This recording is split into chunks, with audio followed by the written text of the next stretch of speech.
Hello students, आप सबको स्वागत है हमारे यूट्यूब चैनल पे। और ऐसे हम लोग बहुत दिन पे आप लोग के लिए वीडियो ला रहा हूँ, जिसमें कुछ फेस्टिवल वगैरह था ना। चलो आज के लेक्चर में हम लोग आवर्धन को देख रहे होंगे कि मेरा बोर्ड पर हेडिंग लगाया हुआ है कि आवर्धन। आवर्धन क्या होता है? तो ये आवर्धन जिसको आप अंग्रेजी में मैग्निफिकेशन कहते हो, और ये magnification is the ratio of two quantity. ये दो क्वांटिटी का रेशियो होता है। कितने क्वांटिटी का? लड़का magnification is the ratio of two physical quantity. दो भौतिक राशि का यह अनुपात है।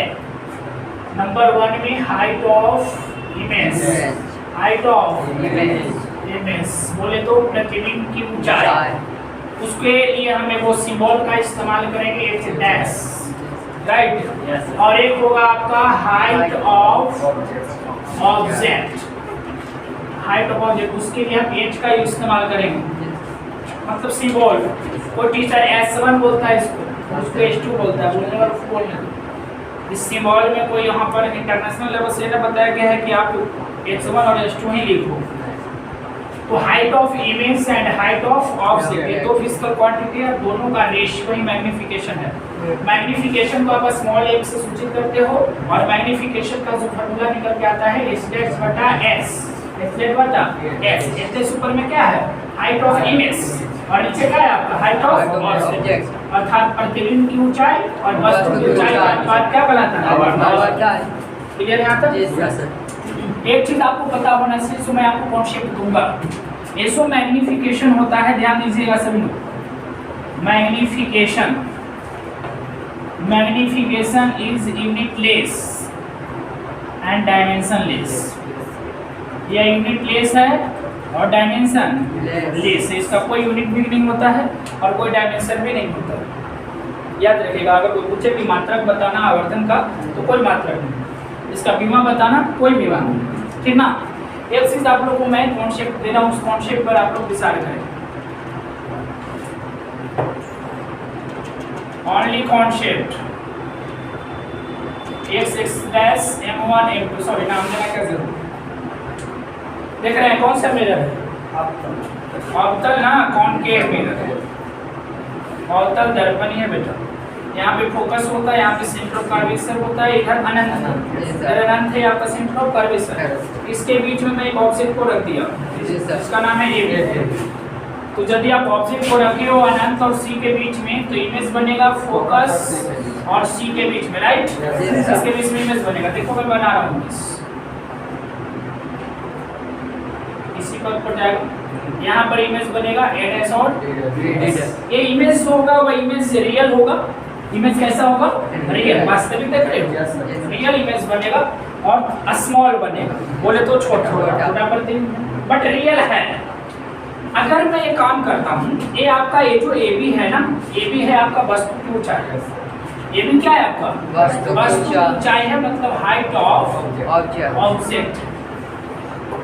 यदि हम हाइट ऑफ ऑब्जेक्ट को लेट कर लेते हैं 4 फीट, कितना फीट? मतलब 4 फीट का वस्तु है, मैं यहाँ पर रखा। इमेज तो छोटा ही बना है, तो ये जो आपका ए डैश बी डैश है, उसको आप लेना होगा height of image, height of image. और हाइट ऑफ इमेज चूंकि छोटा ही है, तो उसको आप लेट कर लो छोटा वैल्यू, मान लेते हैं 2 फीट। कितना फीट? 2 फीट। मान लेते हैं 2 फीट का बना, राइट। अब हम लोग मैग्निफिकेशन कैलकुलेट करते हैं। तो magnification is equal to H dash upon H, right. अच्छा, एक चीज और दिमाग में रख लोगे, एक बात आप रख लोगे माइंड। एच डैश का वैल्यू कितना है बोला? 2 फीट। यहाँ पर आप 2 फीट ऐसे नहीं रख सकते। यहाँ पर उससे पहले आप साइन कन्वेंशन को देखो। किसको देखोगे? Sign convention. फिजिक्स बहुत ही आपको सतर्क करेगा। मैथमेटिक्स में लोग नंबर लाते हैं 97, 98, 99, जो इंटर की मैं बात कर रहा हूँ, लेकिन फिजिक्स में उसको नंबर उठाने में थोड़ा सा लगता है कि बाप रे। फिजिक्स में नंबर अगर 90 प्लस कर दिए तो बहुत कुछ कर दिए। क्या होता है कि इसमें लैंग्वेज भी वगैरह भी होता है, फिगर वगैरह भी होता है, काट कूट करता है ज़्यादा। मैथमेटिक्स में कुछ ऐसा नहीं है, होता है मैथमेटिक्स में अगर 90 प्लस कर दे तो बाहर नहीं था, छोटा चीज़। फिजिक्स में अगर आप 95, 97 मार दे रहे हैं तो बाप। इंटरमीडिएट की मैं बात कर रहा हूँ, साइन कन्वेंशन की मैं बात कर रहा हूँ। साइन कन्वेंशन क्या कहता है? सभी डिस्टेंस आपतित किरण की दिशा में होती है वो पॉजिटिव होता है, आपतित किरण की दिशा वाला दूरी को पॉजिटिव, इसके विपरीत जो रहेगा वो नेगेटिव। और एक चीज और आपको पता है, प्रिंसिपल एक्सिस के ऊपर वाला दूरी पॉजिटिव और नीचे वाला नेगेटिव।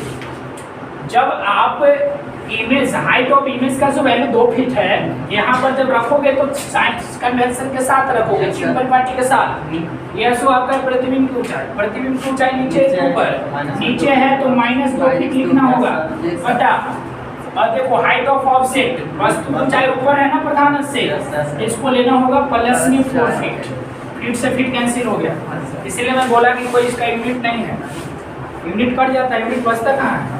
अब इसको आप कैलकुलेट करोगे तो माइनस में 1 बटा ये आ जाएगा, मैग्निफिकेशन निकलता है।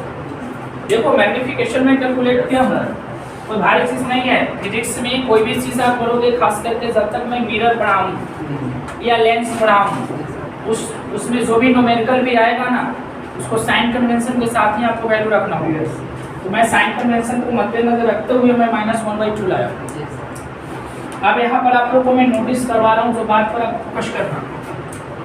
यहाँ पर ये क्या में आया है, माइनस, नेगेटिव आया ना, नेगेटिव आया। ये जो आपका इमेज है जिसके लिए आप काम किए, ये इमेज क्या रियल है वर्चुअल है, रियल, वास्तविक है आभासी है, वास्तविक है ना, वास्तविक का आवर्धन हमेशा माइनस होगा।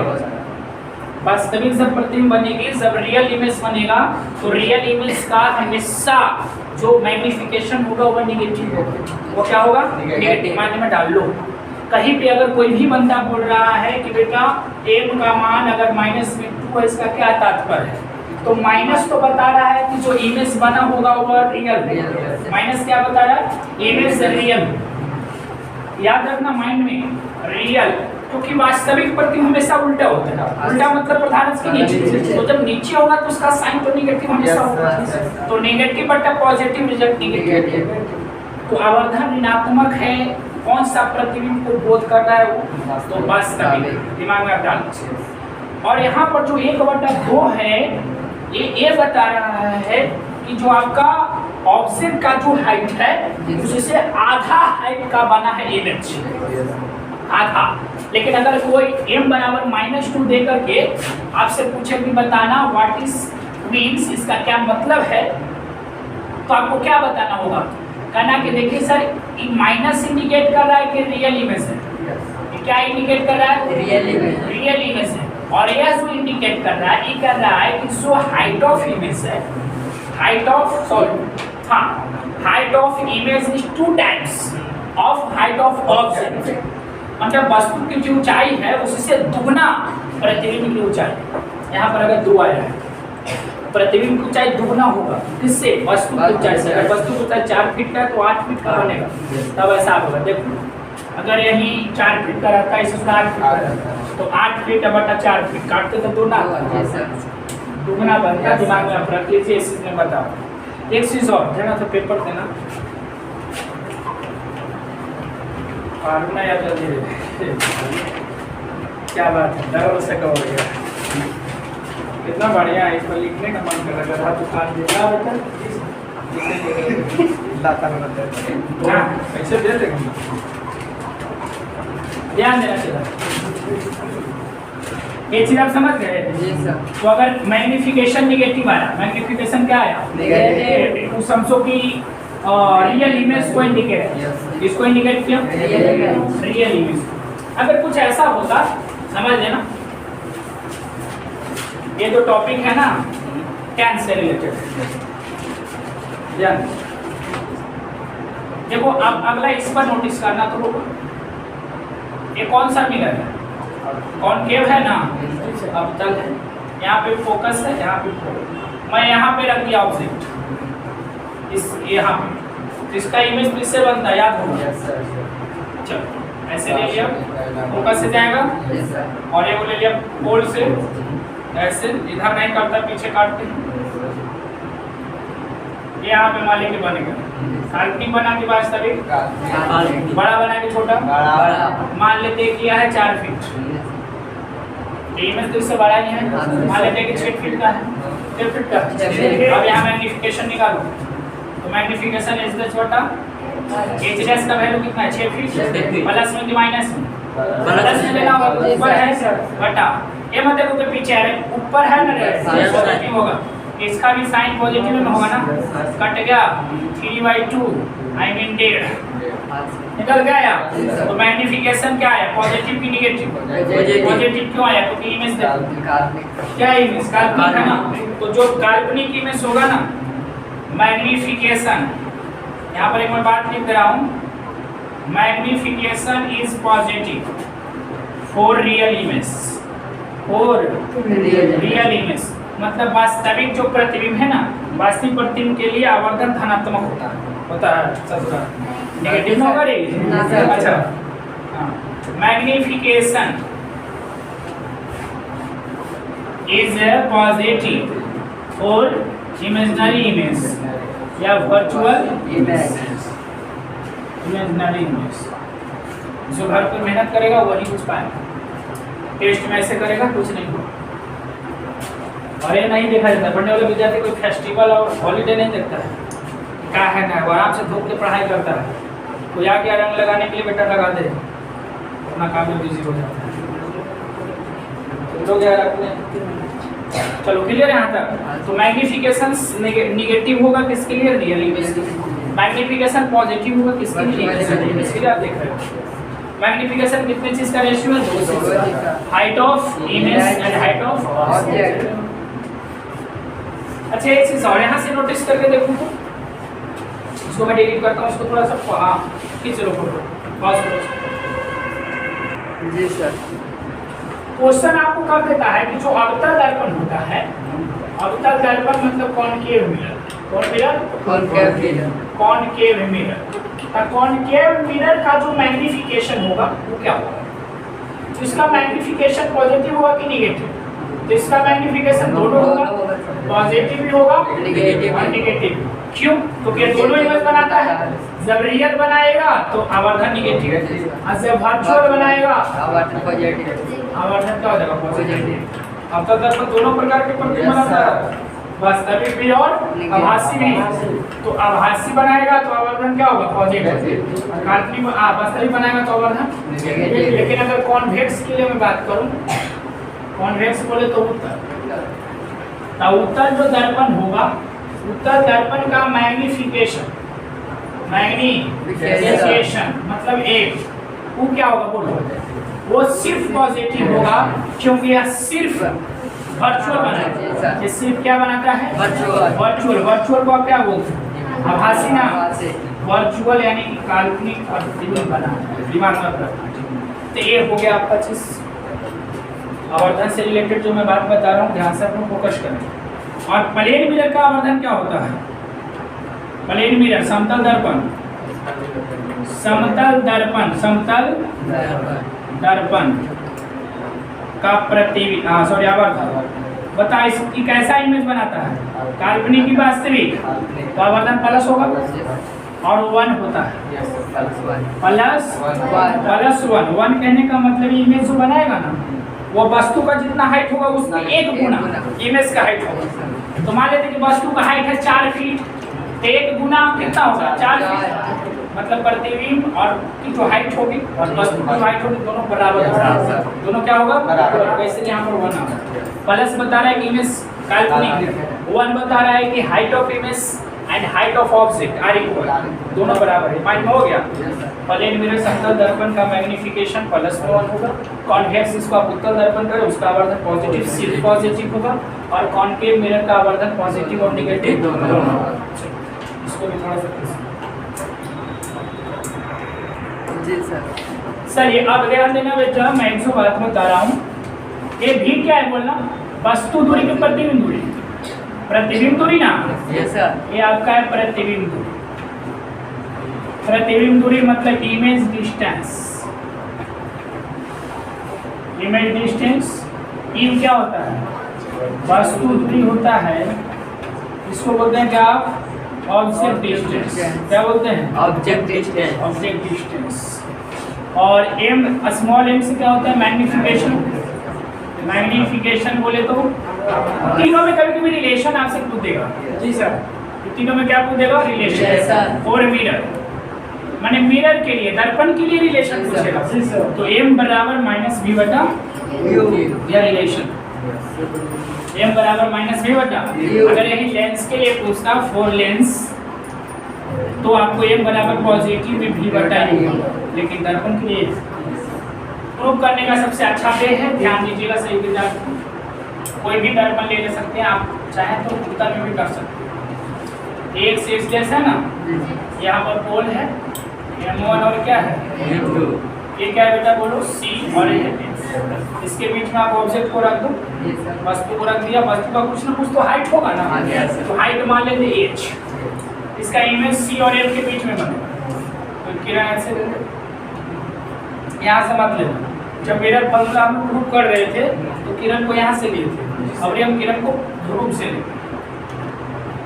काटना है तो वहीं पे काटेगा, इमेज वहीं पे बनेगा a डैश और तो ये आपका वस्तु है, आपका प्रतिबिंब की ऊंचाई है, और ये वस्तु की ऊंचाई, वस्तु की ऊंचाई को h माने, प्रतिबिंब की ऊंचाई को h डैश माने। ठीक है, देखो कितना भी अच्छा तरीका से इसको प्रूव कर रहे हैं। यहाँ पर 90 डिग्री है और यहाँ पर ये 90 डिग्री है। ये वाला आपतन कोण है क्योंकि आपतित किरण है, ये नॉर्मल की तरह काम करेगा, विलंब की तरह। ये आपतन कोण और ये आपका परावर्तन, ये दोनों बराबर बताए ना। ये आई है कि आर है, लेकिन आई आर की जगह आई नहीं सकते। तो आप करेंगे क्या, प्रूव करने के लिए दो तीन रूल्स लेंगे, ए बी पी एंड त्रिभुज ए डैश बी डैश पी, ए डैश बी डैश, और ये दोनों में से दोनों समरूप है, चूंकि त्रिभुज ABP समरूप है A dash B dash P के, बिल्कुल समरूप है। यहाँ पर 90 है, यहाँ पर 90, ये दोनों कोण इक्वल है तो एंगल एंगल से समरूप है। अब जब समरूप होता है तो कॉरस्पॉन्डिंग साइड का रेशियो इक्वल, AB बटा क्या हो जाएगा A डैश B डैश और BP बटा क्या हो जाएगा B डैश P बराबर इधर क्या हो जाएगा AP बटा A डैश P, होगा या नहीं होगा? चलो तो इस काम पर इसको हटाएंगे तो कोई काम नहीं है, बताओ एरिया पर का डिस्टेंस है तो ए बी बटा क्या हो जाएगा ए डैश बी डैश बराबर उधर बोलो ए बी बटा ए डैश बी। एक बार काम करते हैं, ए बी क्या है बताओ, ए बी है आपका वस्तु की ऊंचाई और नीचे है प्रतिबिंब की ऊंचाई। तो क्या वस्तु की ऊंचाई और प्रतिबिंब की ऊंचाई के अनुपात आवर्धन होता है? नहीं, आवर्धन होता है प्रतिबिंब की ऊंचाई ऊपर होना चाहिए, वस्तु की ऊंचाई नीचे, तब ना आवर्धन। दोनों तरफ से लड़ देंगे इसको, तो a डैश b डैश बटा क्या हो जाएगा a b बराबर a डैश b बटा a b होगा ना, बोलो यस सर। ये किसके बराबर होगा, मैग्नीफिकेशन इसको कहते हैं, लेकिन अभी नहीं ले बेटा, अभी नहीं डायरेक्ट मैग्नीफिकेशन करेंगे, from sign convention, from sign convention, from sign convention. एकदम पढ़ो मैथ पर की तरह, जैसे जवान आदमी पढ़े ना यंग आदमी वैसा पढ़ना, लेकिन ये नहीं पढ़ना। चलो a डैश b डैश क्या है बताओ, a डैश b डैश हमें लगता है कि प्रतिबिंब की ऊंचाई है, आप h डैश माने हो हाइट उसका, नीचे है माइनस होगा।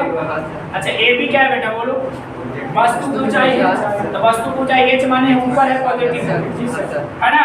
a डैश b क्या है बोलो, a डैश b है प्रतिबिंब दूरी, यहाँ पर प्रतिबिंब बना ना, प्रतिबिंब दूरी को 20, क्योंकि आपतित किरण के विपरीत है, जब इसको मेजर करोगे तो है सर, हां सर, विपरीत जाना पड़ेगा इसलिए माइनस। और AP क्या है, वस्तु दूरी है, AB माइनस हो गया।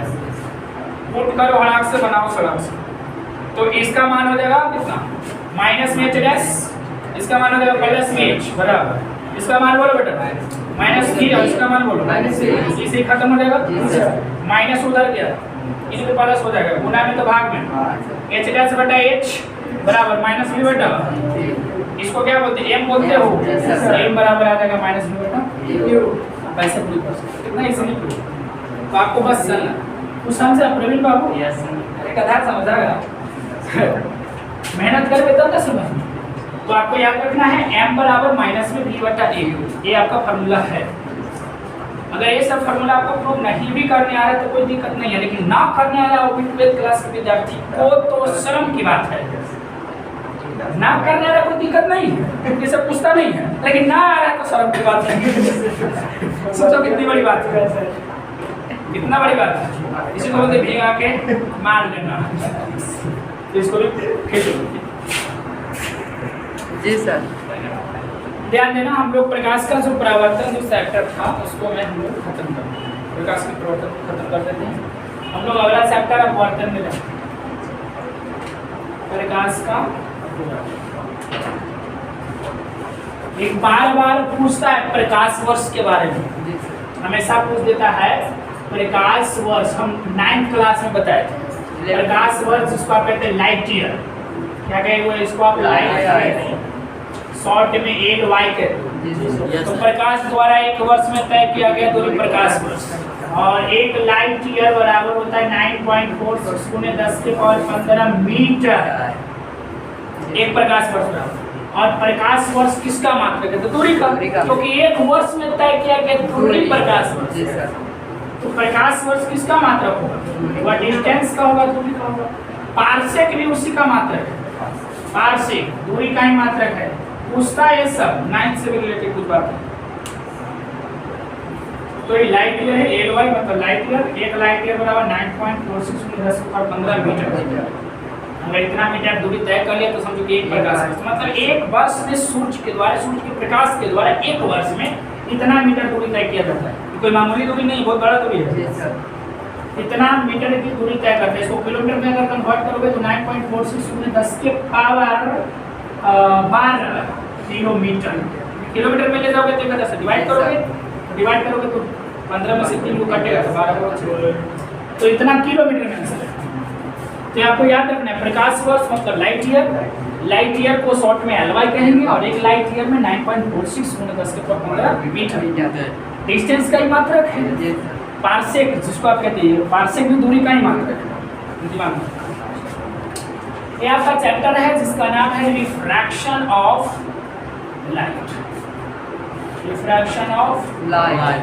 सब एक सीधा और ध्यान देना, प्रकाश का अपवर्तन क्या होता है? प्रकाश का अपवर्तन क्या होता है? उससे पहले आप मीडियम जान लें तो ज्यादा बेटर है।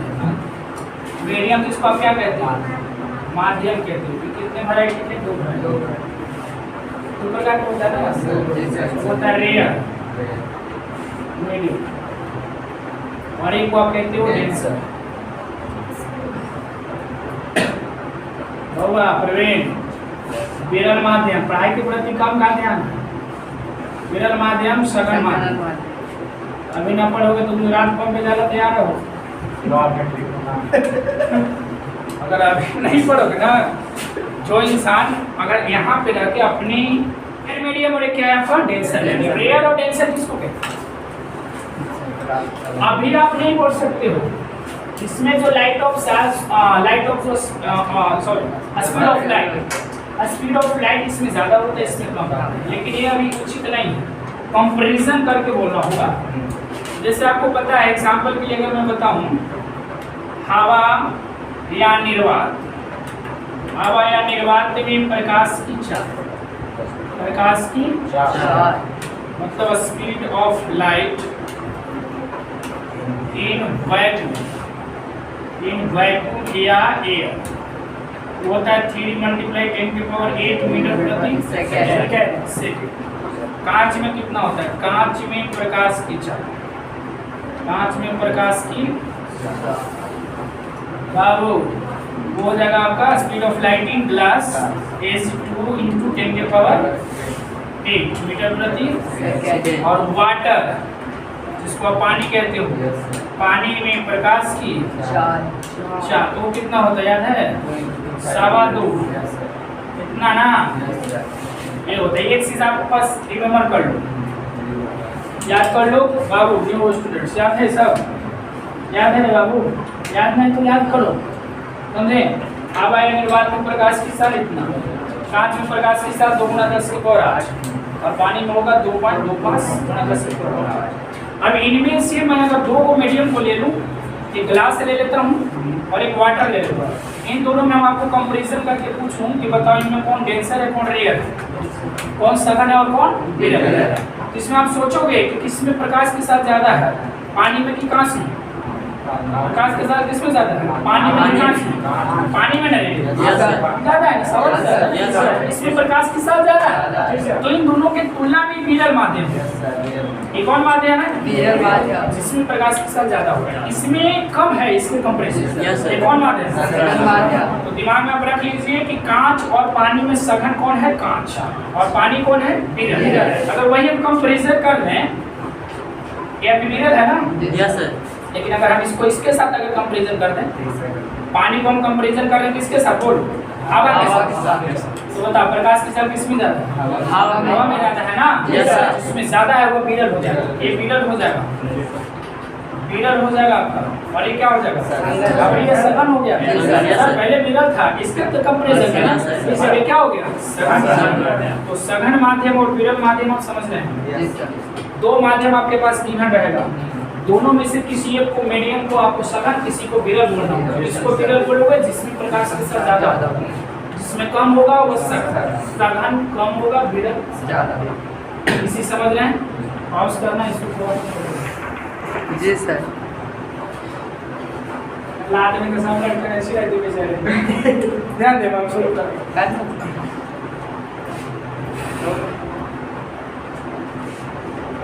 नेगेटिव सोचना चाहिए। कहाँ से हुआ? ध्यान देना बेटा। कहाँ तक देखें? सघन और विरल देख लिए। अब आइएगा, सो मैं आपको बता रहा हूँ। एक मेरा लेयर है, लेयर बोले तो परत। क्या होता है? शिवानी दी, लेयर है, ये भी क्या है? परत। तो सोते दिखाने की शिवानी दी दीदियों का शरीर को पढ़ाते हैं ना। चलो, अब यहाँ ऊपर में मैं ले लेता हूँ ग्लास। ग्लास बोले तो कांच। नीचे में ले लिया, कुछ में ले लो, वाटर ले लो। वाटर बोले तो पानी। यहाँ पर अपोजिट में लेता हूँ, ऊपर में लेता हूँ वाटर, जिसको आप पानी कहते हो, और नीचे में लेता हूँ कांच, जिसको आप क्या कहते हो? ग्लास। ठीक है, घर पे काम करना प्रीवियम बाबू। ये दोनों में सघन कौन है? ऊपर वाला कि नीचे वाला?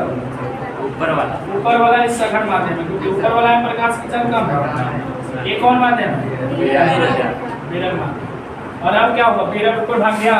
Yes sir. विरल माध्यम ऊपर है, नीचे कौन माध्यम है? सघन माध्यम है। ठीक है, चलिए प्रकाश की किरण आ रही है, देखो से आ गया। कौन माध्यम से? सघन से।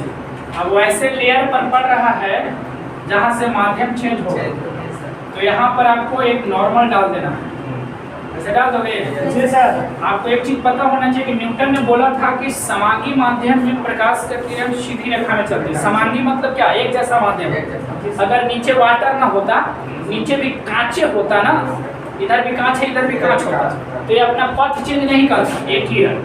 एक किरण सीधे ऐसे निकल जाता। ठीक है, ये ऐसे निकल जाता, लेकिन ऐसे ही निकलेगा नहीं। ऐसे निकलेगा नहीं। क्यों नहीं निकलेगा? क्योंकि नीचे माध्यम है। अगर ना होता, नीचे कांच होता तो ऐसे होता, लेकिन नीचे तो वाटर है। तो बताओ विरल है या सघन है? विरल है तो प्रकाश की चाल बढ़ जाएगी। इसमें जैसे ही एंट्री मारेगा उसका स्पीड और बढ़ जाएगा। तो स्पीड बढ़ जाएगा तो इधर नहीं और दूर भागेगा। स्पीड ऐसे ही आपको, एक किरण ऐसे भागेगा, राइट ना? जाना चाहिए ऐसे, बढ़ जाएगा नहीं, ऐसे हो जाएगा, विलंब से दूर भाग जाएगा। विलंब से क्या हो जाएगा?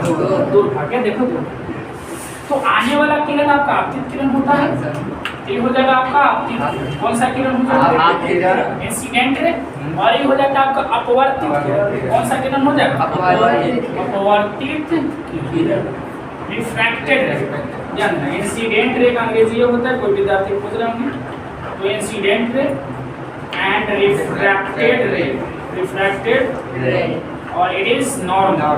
नॉर्मल बोले तो, और आपको पता होना चाहिए कि आपतित किरण और नॉर्मल के बीच बना कोण आपतन कोण होता है, और नॉर्मल और अपवर्तित किरण के बीच बना कोण अपवर्तन। अपवर्तन, परावर्तन नहीं। ये समझ रहे हैं आप लोग? अपवर्तन कोण मतलब refraction, angle of refraction, angle of refraction इसको, और उसको आप आर से सूचित करोगे। तो ये आपका आर है, यहाँ से यहाँ लगा रहे हैं, नहीं ये नहीं, ये ठीक ना? चलो यहाँ पर देखो तो यहाँ पे क्या होगा, किरण अभी अपोजिट आएगा। देखो मिरर से आएंगे ना, यहाँ से माध्यम सेंस होगा, जहाँ से सेंस होगा उस लेयर पर नॉर्मल डाल दिया। अगर नीचे भी चेला वाटर होता तो क्या अपना रास्ता चेंज करता? नहीं। न्यूटन ने बोला है कि समांगी माध्यम में किरण चेंज नहीं करता है अपना पथ, ऐसे भाग जाता है, लेकिन ऐसे जाएगा नहीं, इसलिए इसको हम डॉट से कर देंगे, गया नहीं है, कहीं से और से गया। तो ऊपर में तो प्रकाश का साल थोड़ा सा ज्यादा था, नीचे तो उसका चाल कमेगा, जब कमेगा तो अभिलंब को टाउन मार देगा इस प्रकार से। अब वह किरण ऐसे जाना चाहिए था, लेकिन अब ऐसे जाएगा, ठीक है? ये कौन सा किरण है बोलो? आपतित किरण है ना, इंसिडेंट रे है, ये आपका अपवर्तित किरण, रिफ्लेक्टेड रे, बोलो। और ये डॉट लाइन वाला क्या है? ये कोण आपतन कोण है, और ये अभिलंब और अपवर्तित किरण है, इसके बीच का बना हुआ अपवर्तित। बाबू क्लियर है? ऐसे नहीं करना, ऐसे यहाँ देखो ना। चलो यहाँ पर देखो आई बड़ा कि आर बड़ा? यहाँ पर आर बड़ा है आई से, और यहाँ आई बड़ा है आर से। तो आपको दिमाग में रख लीजिएगा कि जब प्रकाश का किरण सघन से विरल में जाएगी तो जो अपवर्तित किरण है वो विलंब से दूर भाग जाएगी, और दूर जब भागेगी तो आपतन कोण से बड़ा हो जाएगा अपवर्तन। समझ रहा है? आपतन कोण से बड़ा कौन हो जाएगा? दिमाग मट्ठा नहीं ना लगा लगे, दूध नहीं लगा दे। जब प्रकाश का किरण विरल से जब सघन में जाएगा तो देखो क्या होगा, अपवर्तित किरण है ना, वो विलंब को टर्न करेगा, मुड़ेगा। जब विलंब की ओर मुड़ेगा तो अपवर्तन कोण छोटा हो जाएगा, आपतन कोण क्या हो जाएगा? अगर कोई आपसे प्रकाश के अपवर्तन का परिभाषा पूछे तो क्या दे सकते हो? कि जब प्रकाश की किरण एक माध्यम से दूसरे माध्यम में आती है, चाहे सघन से विरल में जाए या विरल से सघन में, जब एक माध्यम से दूसरे माध्यम में जब जाएगी तो अपने पूर्व पथ को छोड़ देगी। इसका पूर्व पथ ये वाला था, इसका पूर्व पथ ये वाला था, लेकिन पूर्व पथ से विचलित हुआ, यह घटना प्रकाश का अपवर्तन है। यह घटना प्रकाश का, फिर से सुनो, जब प्रकाश का किरण एक माध्यम से दूसरे माध्यम में जब जाती है तो वह किरण अपने पूर्व पथ से विचलित हो जाती है, पूर्व पथ को छोड़ देती है, और यह घटना प्रकाश का अपवर्तन। इसको आप जी सर। चलो प्रकाश के अपवर्तन का डिफिनेशन शायद सब पढ़ रहे होंगे या सब ऑफलाइन होंगे, शायद लिख लेगा, लिख लेगा डिफिनेशन। डिफिनेशन नहीं पूछा करता है, कॉन्सेप्ट पूछा करता है, ठीक ना? इसे फिर भी लिख लेना, घर पे मेहनत करना। कंपटीशन क्यों नहीं करते हो? तो क्वेश्चन दिए नहीं बनाते हो, अच्छा नहीं लगता है। आप लोग अपने लिए ना, कम से कम हमारा लिए तो पढ़ो यार। अपवर्तन के नियम, अपवर्तन के नियम 10th में भी कुछ विद्यार्थी हमारा लिए पढ़ा था ना जी, तो नंबर अच्छा आया। हमारा लिए पढ़ना चाहिए रिफ्रैक्शन लॉ, रिफ्रैक्शन लॉ या law of refraction, law of अपवर्तन का नियम। क्या वो नियम है? दो। पहला नियम आप जानते हो, मैं फिगर तो दिखाया था। ऊपर में हम ले लेते हैं टेंसर, ऊपर में क्या ले लेते हैं? टेंसर बोले तो सघन, नीचे में रियर ले लेते हैं, रियर बोले तो विरल। चंदन बाबू ऐसे, ये क्या है आपका? ये अगर ऐसे सघन जो ऊपर माध्यम वही नीचे होता तो ऐसे भागता, रियल बाबू? Yes sir. लेकिन ऐसे भागेगा? विरल है तो स्पीड बढ़ेगा ना? Yes sir. ये कौन सा किरण है? ये कौन सा किरण है? अपवर्तित। ये नॉर्मल है, तीनों एक ही सतह से है जुड़ा हुआ। ये पहला नियम। क्या आपतित किरण, अपवर्तित किरण और अभिलंब तीनों एक ही सतह पर होती है, या तीनों एक ही सतह से जुड़ी हुई है, ये आप याद रखें। दूसरा नियम क्या है? देखो ये क्या है? आई है आपतन को, और ये क्या है? अपवर्तन की प्रवर्तन। यहाँ प्रवर्तन हो रही है। प्रवर्तन कब होता है? जब एक किरण आई अपने माध्यम में लौट जाता है, जी सर। तो दूसरा माध्यम की बात है, इसको अपवर्तन बोलते हैं बेटा। तो दूसरा नियम क्या होता है? आपतन कोण की जया, जया साइन हो गया, तो आपतन कोण की जया मतलब साइन है। अपवर्तन कोण की जया साइन है ना, का अनुपात एक नियतांक नहीं होता है ना? दूसरा नियम आपतन कौन की तथा अपवर्तन कौन की का अनुपात क्या होता है, और इसी को बोलते हैं स्नेल लॉ। स्नेल का नियम, स्नेल का नियम। और पूछे कि स्नेल का नियम बताना तो sin i बटा sin r बराबर नियतांक, sin i बटा sin r बराबर नियतांक को म्यू बोलो। क्या बोलो? म्यू। इसको आप म्यू कहते हो। क्या कहते हो? और म्यू का मतलब अपवर्तनांक को आगे पढ़ाएंगे। तो sin i बटा sin r बराबर क्या कहो? म्यू। sin i बटा sin r बराबर म्यू। इसी को कहते हैं स्नेल का नियम। स्नेल ने नियम दिया था 1621 ईस्वी में स्नेल नामक वैज्ञानिक ने अपवर्तन के संबंध में नियम दिया, जिसे स्नेल का नियम कहते हैं। और इस नियम उन्होंने कहा कि आपतन कोण की ज़या और अपवर्तन कोण की ज़या का अनुपात होता है, अर्थात sin i बटा sin r बराबर ये है ना। नहीं 2 नंबर में आपको हो सकता है पूछ दे, लेकिन ये जो एक्चुअली में मैं स्नेल का नियम बता रहा हूँ, इस नियम से शायद आप कुछ नहीं कर पाओगे। इस नियम वाला से sin i बटा sin बराबर म्यू, इससे आप कुछ नहीं कर पाओगे। देखना एक्चुअली में इसी चीज को मैं अलग तरीका से मैं आपको बता रहा हूँ। प्रेस सघन माध्यम मान लेते ऊपर में कांच है, ऊपर में कौन है? और नीचे में मान लेते बेटा पानी मान लो। क्या मान लो? पानी, जिसको वाटर कहते हैं। तो कांच का कुछ अपना परिणाम हो। कांच को अंग्रेजी में क्या कहते हैं? ग्लास। पानी को वाटर। तो कांच का कुछ अपना परिणाम हो, तो अपना उसका परिणाम को म्यू जी लिख रहे हैं, और इसके परिणाम को म्यू डब्ल्यू क्या लिख रहे हैं? म्यू जी और म्यू डब्ल्यू शायद आप लोग अभी ना पता चलोगे, आगे बताएंगे। फिलहाल अभी इतना समझ लीजिए कि हम म्यू जी मान लिए हैं। म्यू जी, म्यू का मतलब अपवर्तनांक और जी का मतलब ग्लास, कांच का अपवर्तनांक, और एक इसका अपवर्तनांक जो वाटर। ठीक है ना? तो आप देखो स्नेल का नियम रियल में क्या है। स्नेल का जो नियम है रियल में, स्नेल्स लॉ, स्नेल के नियम कहता है कि जिस माध्यम से प्रकाश का किरण जा रही है उसका अपवर्तनांक, तो कौन से माध्यम से जा रही है किरण?